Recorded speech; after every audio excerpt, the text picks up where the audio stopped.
நீதிபதி, ஆம், நான் பேசும்போது நீ என் சகோதரன் என்று நினைத்துக்கொள்.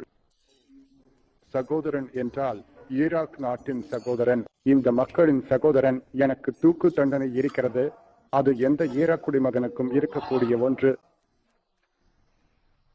நான் தூக்கு தண்டனையும் இந்த உலகத்தில் உள்ள எந்த பெரியவரையும் பயப்படுவதில்லை. நீங்கள் என்னை அறிவீர்கள். எனக்கு என் சகோதரனை 1959 இருந்து இன்று வரை யாரும் விளக்கி சொல்ல வேண்டியதில்லை.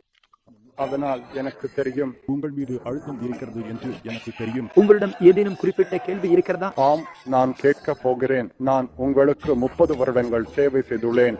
நாம் ஒரு குற்றவியல் வழக்கின் முன் நிற்கின்றோம். இந்த விஷயத்தில் உங்களிடம் கேள்விகள் அல்லது கருத்துக்கள் இருந்தால் சொல்லுங்கள். எனக்கு ஒரு வாய்ப்பு கொடுங்கள். எனக்கு ஒரு வாய்ப்பு கொடுங்கள். எனக்கு ஒரு வாய்ப்பு கொடுங்கள். என்னை இடைமறிக்காதீர்கள். நான் என்னை பாதுகாக்கவில்லை. நான் உங்களை பாதுகாக்கிறேன்.